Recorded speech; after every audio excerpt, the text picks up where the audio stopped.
Bonjour tout le monde, c'est Anna TSN et bienvenue sur ma chaîne. Aujourd'hui on va parler un petit peu de comment j'ai fait pour apprendre l'anglais en un an.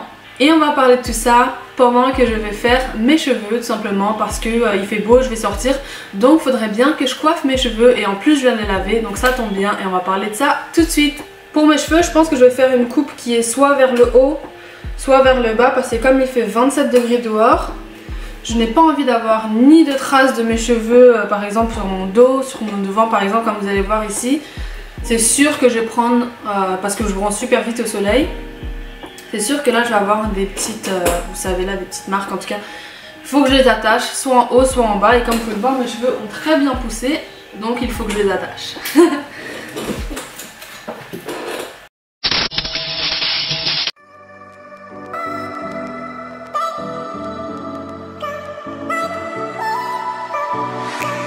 Feel my body aching, I feel like I'm breaking, and I know it all too well. Got another new day, still I'm feeling misplaced. Donc comment j'ai fait pour apprendre l'anglais? Donc d'abord, il faut savoir que moi je suis française, j'habitais à Évry, qui est en région parisienne.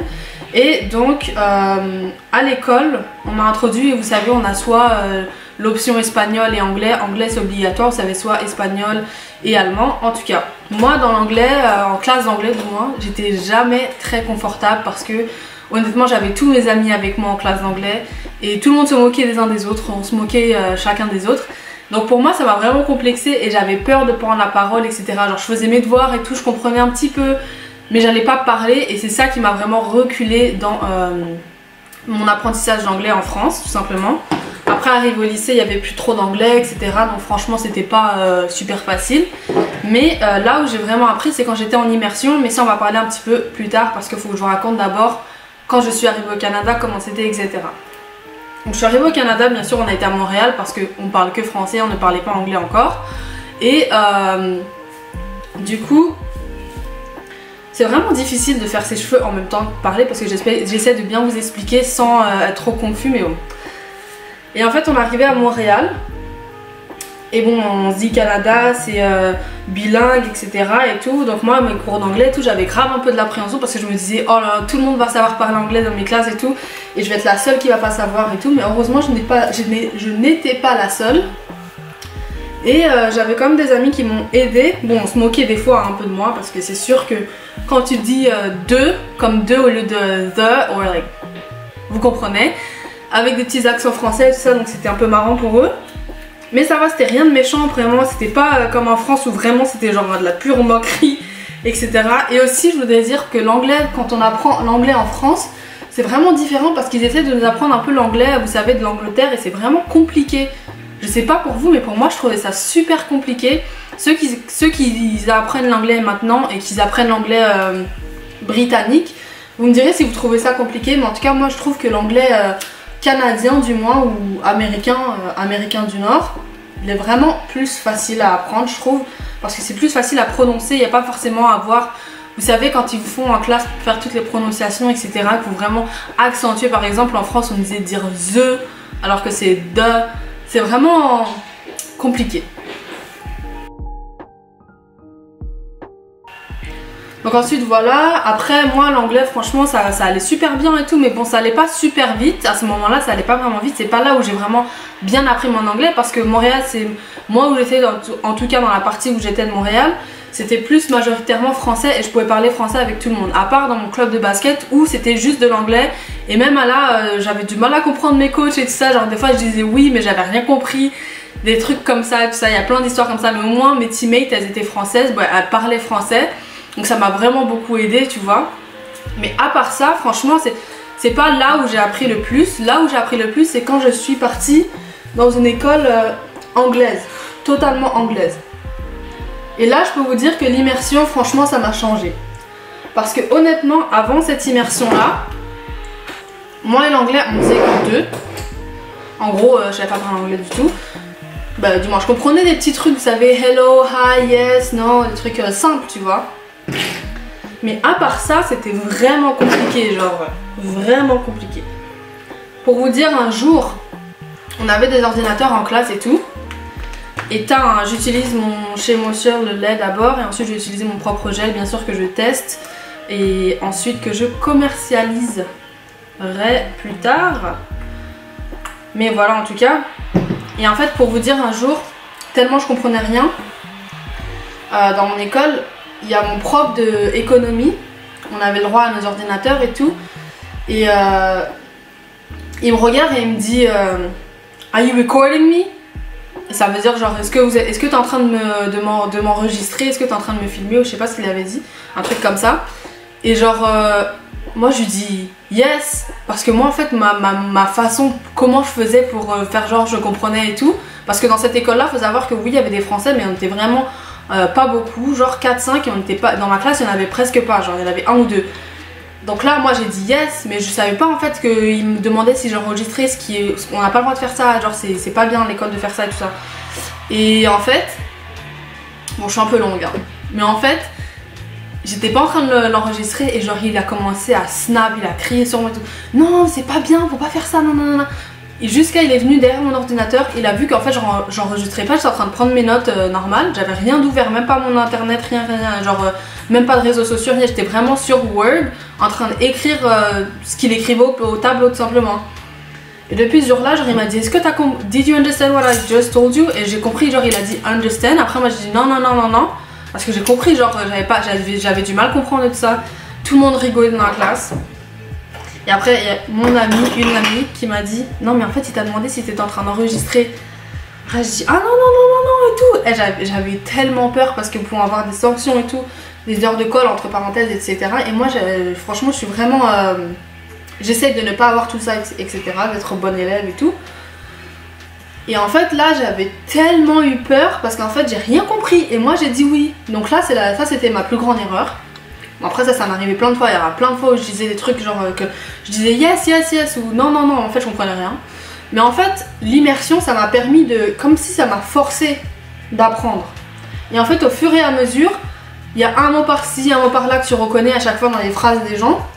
Et après c'est comme ça que je pense que moi j'ai vraiment appris. Mais aussi le truc qui m'a aidé c'est qu'en fait on avait une classe d'immersion, pour ceux qui parlaient pas parce qu'il y avait des chinois et tout, genre plein d'étrangers tout simplement, qui parlaient pas anglais, et en fait on apprenait grâce à ça, mais aussi grâce à certaines séries télévisées. Genre si vous aimez bien un show, vous pouvez l'écouter en anglais avec les sous-titres et tout. Moi personnellement j'ai jamais écouté avec les sous-titres parce que ça m'a pas aidé, parce qu'en fait le problème que j'ai avec les sous-titres c'est que je me concentre sur les sous-titres et je me concentre sur l'écrit, mais en fait ça enlève de ma concentration sur l'écoute et la parole, comment on le dit, avec l'attitude, etc. Donc en fait le truc qui m'a aidé c'est vraiment d'écouter sans les sous-titres, ce qui est quand même dur. Mais comme j'avais tellement d'anglais qui parlaient autour de moi tous les jours à l'école, et ben en fait ça m'a forcé à reconnaître certains mots, etc. comme je disais. Et c'est comme ça que je pense que j'ai appris en fait au bout d'un an, après d'ici la fin de mon année, de ma première année à cette école là, j'étais presque bilingue. Et je dis presque parce que il y avait encore certains trucs que je connaissais pas, certains concepts et tout. Mais franchement, comparé à quand j'étais en France, j'étais totalement bilingue comparé à ce moment-là. Et donc ensuite, j'ai fait une deuxième année là-bas et tout. Et là, c'est vraiment là quand tu comprends le sens des mots, etc. C'est vraiment facile à apprendre. Et honnêtement, je suis très contente de savoir, je suis très contente d'avoir appris le français avant l'anglais, parce que honnêtement quand tu es dans une école anglaise et que tu as des cours de français aussi, parce que le Canada c'est bilingue donc on doit apprendre des deux langages, le français c'est vraiment compliqué. Franchement en France et tout on réalise un petit peu parce qu'on a des dissertations, tout ça. Surtout que moi j'étais en ES donc j'avais beaucoup de cours de français et tout, c'était vraiment dur pour moi. Mais la conjugaison, tout ça, réapprendre tout ça, franchement c'est super compliqué. Alors que l'anglais, il n'y a que 3 temps, c'est pas si compliqué que ça en soi, mais il faut quand même vraiment s'investir. Donc si vous n'avez pas l'opportunité de faire d'immersion, il y a des applications aussi comme par exemple Duolingo, qui est une très bonne application, mais par contre il faut vraiment avoir la volonté d'apprendre et s'investir. Faut pas lâcher, faut pas se dire pendant une semaine je vais pas parler anglais et ça va revenir dans une semaine. Non. faut vraiment que vous, constamment, faut que vous soyez consistant et vraiment que vous continuez à apprendre tout simplement. Donc ça c'est mon petit conseil. Et ça c'est ma petite histoire tout simplement de comment j'ai fait pour apprendre l'anglais. Après on me demande beaucoup comment j'ai fait. Franchement c'est plus l'immersion qu'autre chose en fait. Et aussi le fait que j'avais pas honte parce que non seulement il n'y avait pas que moi qui parlais. Et donc je suis partie chercher mes élastiques, donc je sais plus où j'en étais. Je crois que je disais l'immersion, etc. Mais oui, en tout cas, l'immersion, c'est ça qui m'a aidée. Et franchement, si vous restez concentré sur ça et si vous vous mettez dans votre tête que vous voulez vraiment apprendre l'anglais, je pense que c'est possible. Tout simplement en essayant de parler anglais pendant 10 minutes déjà. Vous pouvez parler tout seul ou tout simplement vous pouvez regarder des vidéos. Il y a plein de vidéos de gens sur YouTube ou même des applications, etc. pour apprendre l'anglais. Mais il faut vraiment avoir genre une dédication. Il faut être vraiment dédié à apprendre en fait.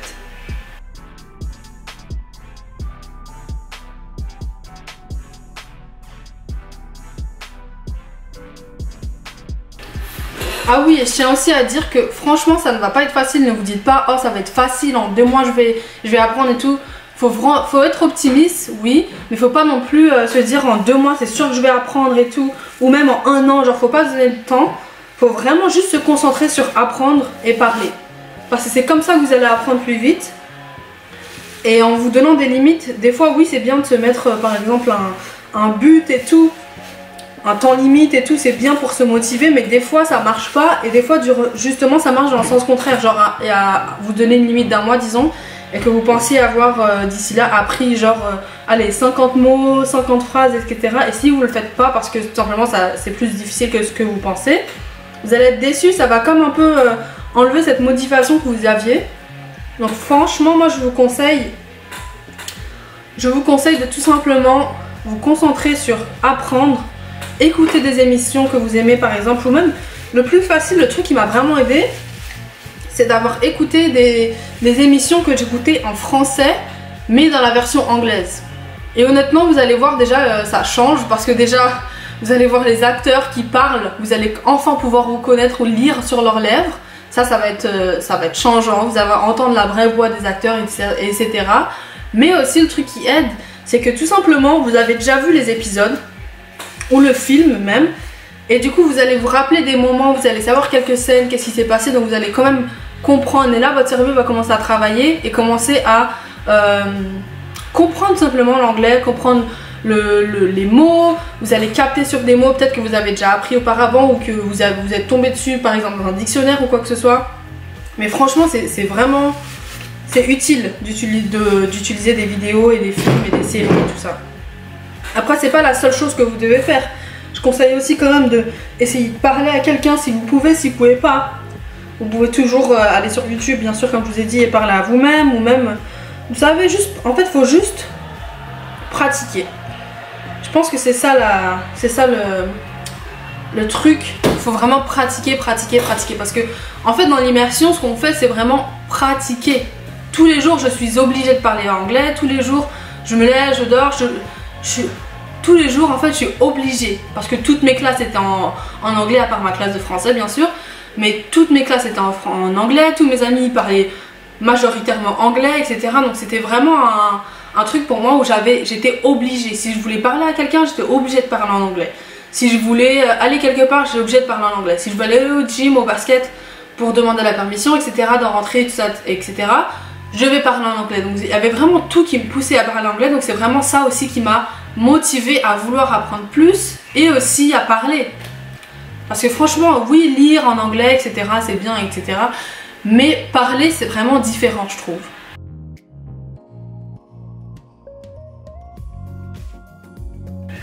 Bon là, je pensais me faire, vous savez, un petit sou. Mais il fait chaud dehors. Et comme je pense que je vais marcher pendant un bon petit bout de temps, j'ai pas trop envie d'avoir une trace en fait sur le front. Donc je vais juste les plaquer un petit peu plus.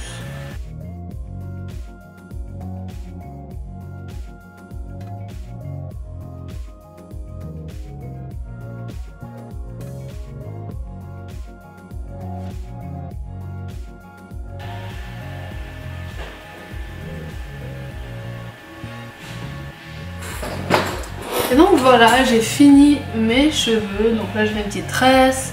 Ici j'ai fait quelques baby hair, mais j'ai pas trop mis sur mon front parce que j'ai pas envie d'avoir de traces. Et ensuite il me reste plus qu'à choisir mes petits boucles d'oreilles. Parce que bien sûr si je ne mets pas de boucles d'oreilles, de 1 ma mère va être fâchée. Mais de 2, je trouve tout simplement que ça embellit le visage et ça habille vos cheveux et votre visage.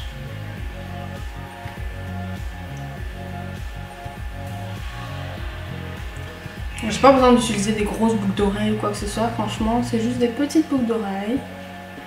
Très simples et très jolies.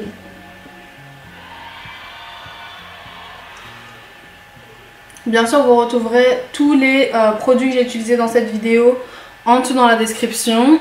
Et voilà, en tout cas, j'espère que vous avez aimé cette petite story time, ou du moins cette petite explication de comment j'ai fait pour apprendre l'anglais en 1 an. Donc voilà, hein, c'est tout pour moi aujourd'hui. J'espère que vous avez aimé cette vidéo. En tout cas, n'hésitez pas à vous abonner si vous ne l'êtes pas déjà. Et bien sûr, on se voit dans une nouvelle vidéo. À bientôt! Bonjour tout le monde, donc là c'est juste une présentation de mon site internet tanatsn.com que je viens tout juste de refaire et de finir. Donc sur ce site vous pourrez trouver tous mes posts, mes blog posts tout simplement que je fais à partir de mes vidéos. Donc toutes mes vidéos que vous voyez sur YouTube sont aussi en blog post ici, et vous pouvez aussi retrouver mon magasin en ligne où vous trouverez tous mes articles Natural Me, mais aussi mes articles que je fais à la main comme mes bonnets en satin, mes edge bands et aussi mes puffy bands. N'hésitez pas à y jeter un coup d'œil et j'espère que ça vous plaira.